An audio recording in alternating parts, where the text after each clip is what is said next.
Bismillahirrahmanirrahim. Assalamualaikum warahmatullahi wabarakatuh. Perkenalkan, nama saya Yuna Anggraini, NIM 2105344, Pendidikan Ekonomi Universitas Negeri Padang.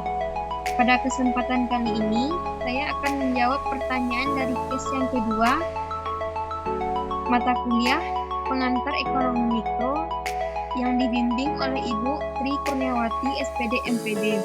Saya berasal dari kelompok 2. Pertanyaannya adalah, yang pertama, faktor penyebab naiknya nilai permintaan di pasar online dan gambarkan kurvanya.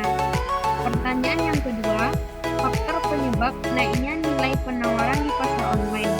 Yang ketiga, perilaku produsen yang dimiliki Anissa, milenial yang sukses di toko online. Pertanyaan yang keempat, ada sebuah pernyataan bahwa keberadaan toko online mengancam pasar tradisional, pasar modern, dan toko offline. Apakah pendapat saudara? Apakah perkembangan toko online perlu dibatasi? Dan jawaban saya adalah, untuk pertanyaan yang pertama, faktor penyebab naiknya nilai permintaan di pasar online dan gambarkan kurvanya. Pandemi COVID-19 penyebab utama naiknya nilai permintaan di pasar online, khususnya dalam berbelanja kebutuhan sehari-hari. Keterbatasan untuk melakukan transaksi secara tatap muka membuat masyarakat lebih banyak berbelanja kebutuhan sehari-hari melalui e-commerce. Salah satu fitur dan layanan yang paling sering digunakan di masa pandemi adalah produk virtual dan produk finansial. Berbagai kebutuhan pengguna, mulai dari kebutuhan dasar hingga gaya hidup yang memudahkan pengguna dapat bertransaksi dalam satu pintu. Produk virtual dan produk finansial yang paling diminati di antaranya ialah pembayaran listrik, air, dan pajak, hingga lain seperti pengiriman uang, pinjaman finansial, dan pengajuan kredit rumah.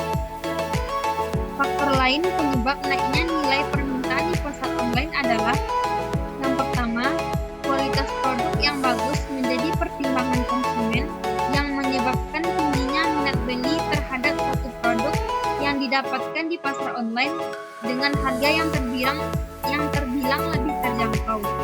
Yang kedua, kisaran harga yang lebih terjangkau sangat mempengaruhi minat beli konsumen, serta tambahan diskon dan gratis ongkir yang ditawarkan produsen. Yang ketiga, pembatasan sosial di masyarakat yang hampir menghentikan kegiatan ekonomi konvensional mendorong masyarakat untuk melakukan transaksi ke sistem digital atau online. Yang keempat, kunjungan e-commerce melalui internet di era zaman yang semakin canggih, konsumen jadi lebih mudah untuk memperoleh produk yang diinginkan saat ini. Ini adalah kurvanya, kurva permintaan. Untuk pertanyaan yang kedua, faktor penyebab naiknya nilai penawaran di pasar online. Faktor utama penyebab naiknya nilai penawaran di pasar online ialah penerapan prosedur pembatasan pergerakan masyarakat dalam semua hal. Bahkan beberapa negara menerapkan skema lockdown. Peningkatan penyebaran COVID-19 yang begitu cepat menyebabkan terhambatnya pertumbuhan ekonomi makro secara keseluruhan. Karena tidak seimbangnya rantai ekonomi dari mulai pasokan, produksi, dari produsen hingga ke konsumen yang hampir putus akibat lockdown. Hal tersebut mendorong masyarakat untuk melakukan transaksi ke sistem digital atau online dan didukung dengan tersedianya para pebisnis e-commerce yang menyediakan lapak secara gratis untuk masyarakat bisa berjualan online. Faktor lain penyebab naiknya nilai penawaran di pasar online adalah, yang pertama, pada saat ini para pelaku bisnis menggunakan metode pemasaran yang lebih modern. Dengan menggunakan teknologi informasi ini dinilai sangat efektif, efisien, dan tidak perlu mengeluarkan biaya yang besar dalam hal melakukan promosi, memperluas jangkauan penjualan produk, dan memperluas target pasar yang membuat pengguna internet sebagai media bisnis. Yang kedua, pembatasan sosial di masyarakat yang hampir menghentikan kegiatan ekonomi konvensional mendorong masyarakat untuk melakukan transaksi ke sistem digital atau online.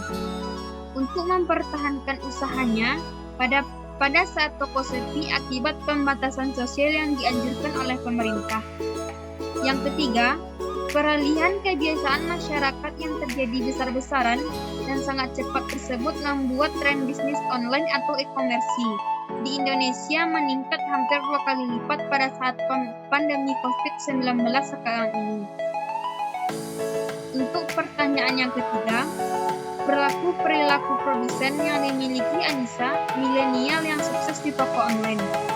Jawabannya adalah perilaku pertama, yaitu berani dan lihai dalam melihat peluang agar usahanya berkembang. Perilaku kedua yaitu aktif mengikuti kampanye dan fitur yang ada di toko online yang digunakan.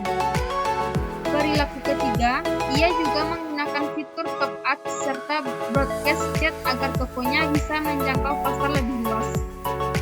Dan perilaku keempat adalah berharap berpenghasilan tinggi yang bisa didapatkannya dari bisnis online yang bisa turut dibagikan kepada orang lain yang membutuhkan. Pertanyaan yang keempat adalah, ada sebuah pernyataan bahwa keberadaan toko online mengancam pasar tradisional, pasar modern, dan toko offline. Apakah pendapat saudara? Apakah pasar perkembangan toko online perlu dibatasi? Menurut saya kurang setuju dengan pernyataan tersebut.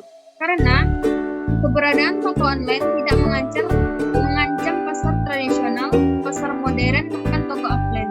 Karena tidak sedikit dari toko online tersebut berasal dari toko offline atau yang lainnya, yang merupakan alternatif bagi mereka untuk tetap mempertahankan atau meningkatkan usahanya di saat konsumen sepi karena berbagai hal seperti pandemi saat ini atau hal lainnya.